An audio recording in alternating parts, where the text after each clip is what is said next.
Well, I did a deep dive because I wanted to do something fun for the 25th episode, and I jumped into simulation theory, and I went down a lot of rabbit holes, and my brain got bent a few times going through those rabbit holes. So I thought we could talk about that. Are you familiar, either of you, too much with the theory?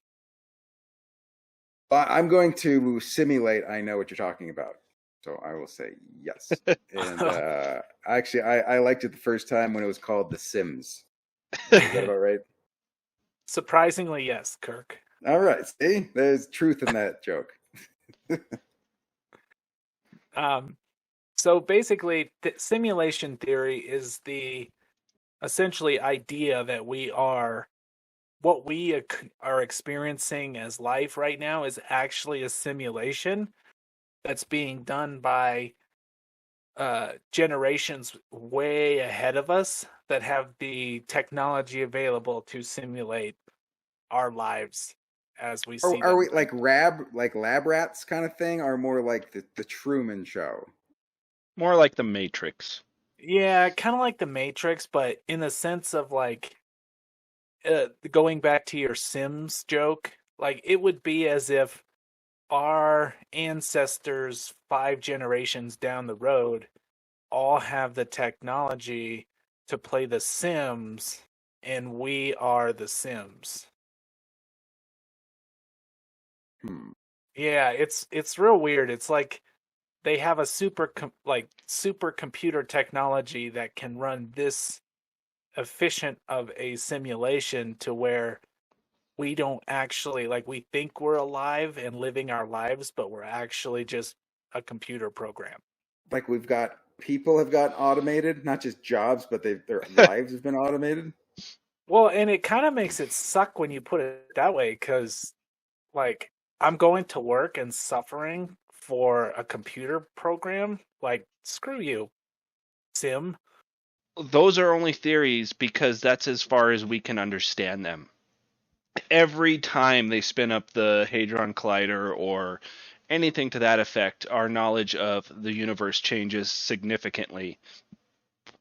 There was a video I watched by Veritasium not too long ago that kind of describes how it is technically impossible to measure the speed of light. So we don't even know what the speed of light actually is. Although it's sort of the Olympics just happened, and there was a thing about the 4-minute mile where they thought it was impossible and nobody could do it. But as soon as the first guy broke it, then everybody started to do it. So there is a valid point to, I think, their perception only goes so far until they're proven otherwise, and then there's like a new glass ceiling, so to speak. You know what I mean? Like the goalpost gets moved once they go, okay, I've accepted that. Now we're ready for the next advancement. Well, does that make sense? Yeah, just look at the speed of light. I mean, back when trains were a thing, politicians, I think it was politicians, I could be misremembering this, but there was a general concern that women should not go on trains because they move too fast and they didn't know what would happen to them. They thought their lady parts would somehow burst out and they couldn't make babies. Huh. There is always this. How are you going to throw Mama from the train if you can't get Mama on the train? That's my point. Okay, sorry, go ahead, John. But I mean, like Kirk said, The Sims. I don't know if you've played The Sims 4, but it's not necessarily a step up, but it is. Is that the one where you can beat your partner? What? I thought there was a Sims where they allowed you to domestic abuse. Yeah, domestic abuse. Well, I mean, in theory, Sims fight and can do stuff like that, but I don't think that was Super Mario Brothers. Yeah, the wife beater. That was a different one. Yeah, I don't think it was a specific feature of The Sims. Or maybe it was just that you could lock someone in a burning room or something. Oh yeah, that's the people who play The Sims. We're talking about a video game. We're not yes, talking about real life, right? Okay, just clarifying. People used to put Sims in pools and delete the ladders so they couldn't get out. Um, Wow, people are cold-hearted bastards. yeah, it's yeah. They must really hate Phil Simms. I never really knew. Heyo, come on, sports joke. Okay. Like things in this world that we can't explain, and I don't try and think about it because there's no explanation for it. So that's kind of what we're talking about, though, is sometimes things happen and you go, Three things. What were the three? I mean, they were like, you know what? I'm going to go to the grocery store tomorrow. I'm going to poop my pants, and I'm going to do this. That, I mean, you could have been. Yes, you could make all those things happen without something mystical happening. Well, so I remember two of the three. One was, and we're talking about my little fever dream thing, is I had the first one was I needed an extension on a scholarship essay because I was so sick I couldn't finish it up. So I was like, well, maybe they'll give me an extension on my essay so that I can finish it and turn it in. And then the second was I wanted a girl who I hadn't talked to in like a month to ask me to prom. And both those things happen. Both of those things happened. Hmm. So the essay thing, you could say like, that happens all the time. But do you think the girl asking you to prom, like the Make-A-Wish people, just jumped the gun really severely? You were so this kid's sick. We thought he was dying, so we kind of made this girl say yes to go on to prom with him. But then you pulled through, and she's like, "Okay, I've already committed. I'll do it anyway. I got the dress." Hey, I'm just saying those things happen, and I was shocked when they did because, in my fever dream, I'm thinking like, this is never going to happen. And it did. So what can I say? Now we're switching to robots. What's going on with robots? Elon Musk is making one. He is currently doing the robot. Yes. So he's at a wedding. He's just I don't really think this is news breaking. He's cutting a jig right. You know, it was an open bar, and he had a couple drinks. He's feeling good. He's doing the robot. Okay, it's not newsworthy. Or it's something else. Yeah. So on Friday they had an AI conference, or I don't know what they call it now. It's like every big event is just like this showcase. Did they ever call it an EIEIO? No, I'm sorry. That's I like Shindig. Shindig is always fun. Yes. At the next one, could the scientist do? That would just lighten things up. It would help me understand better. I mean, we used to do hoedowns, but now it's politically incorrect. So, right, it's offensive. Anyway, John, continue. So if all 5 of these things were true, robots would never harm humans. Like make him pinky swear? What? So what are do you know the 5 rules? I'm just curious, like, or at least one. Oh, I was gonna pull them up here real quick.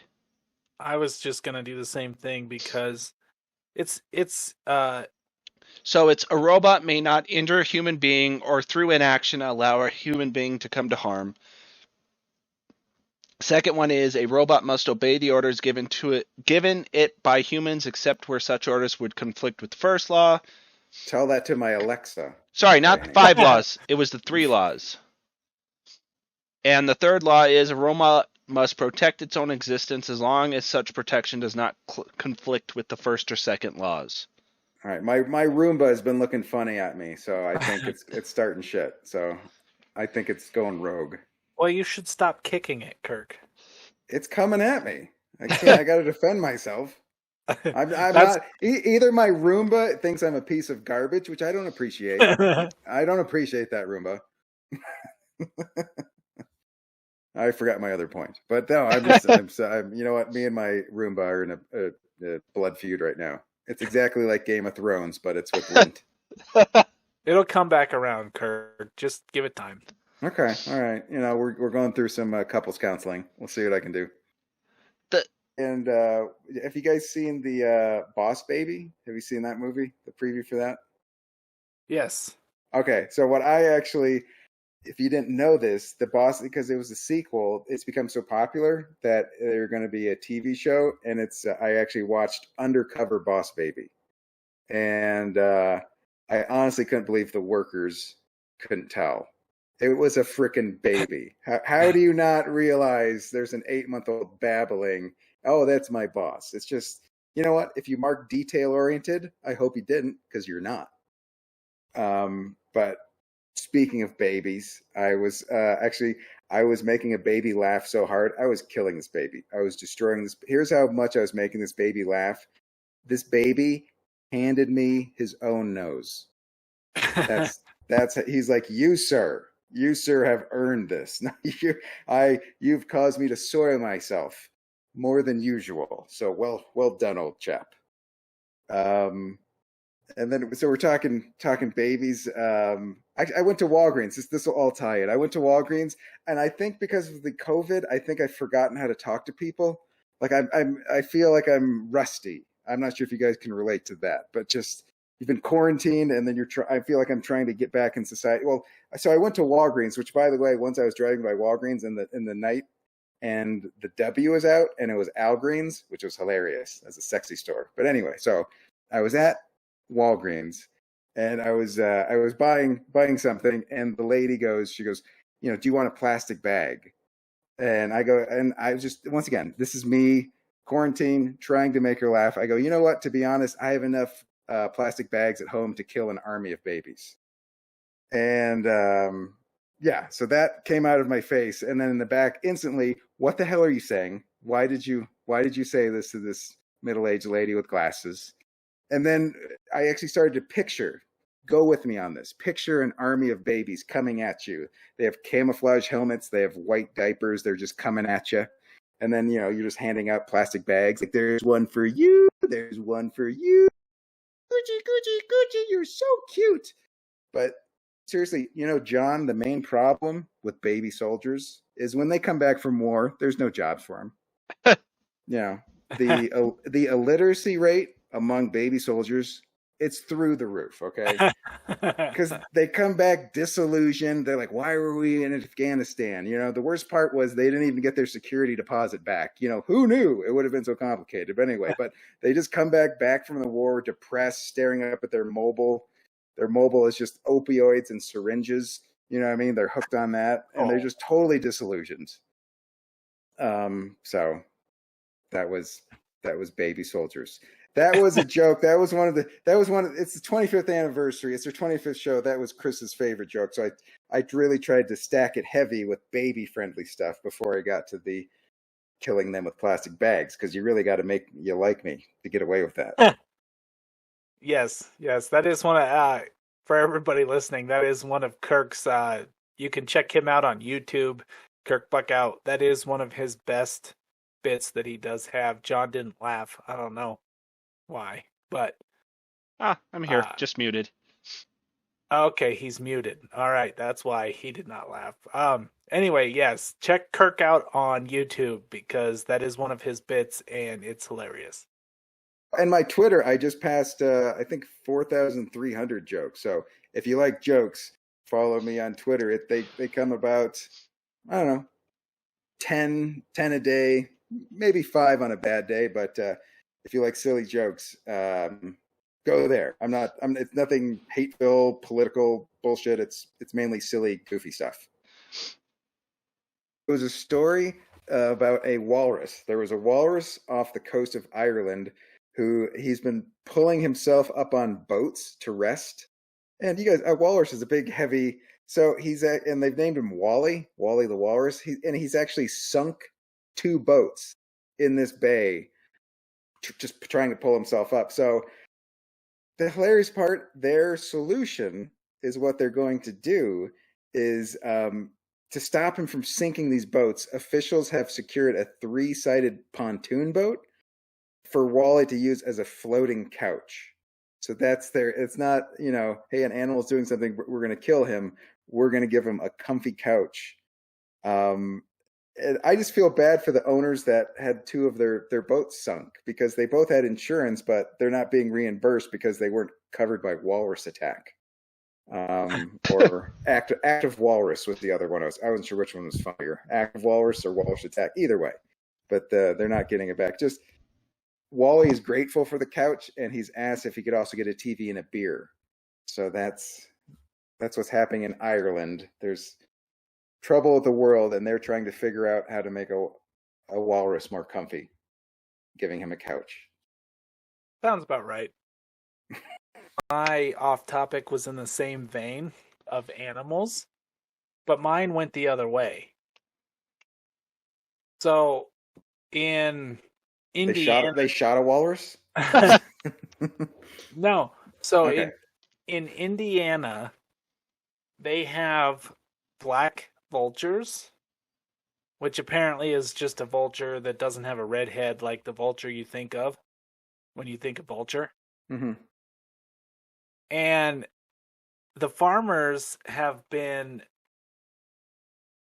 like really, really irritated by these black vultures because they apparently are more aggressive and they don't wait for things to die before they try and eat them. So they are killing like cows and calves and any kind of animals on the farm. They're like grouping up and killing these animals so that they can eat. And it's kind of tough for the farmers because the birds are actually protected by the federal migratory bird policy that says you can't hunt migratory birds. And so they literally have no recourse to deal with these birds. And some farmers have lost, I think one guy had lost like 4 animals in 1 month to these black vultures. And so now they're trying to get a variance passed so that they can kill all the vultures that come on their property. Because the vultures know, if they know they're just with impunity, just eating stuff and no one's screwing with them, it's just like the geese around Colorado. Like they know they're protected and they just march across traffic and they're dicks. Like if you make them soft, they're going to become jerks and take advantage of it. So, yeah.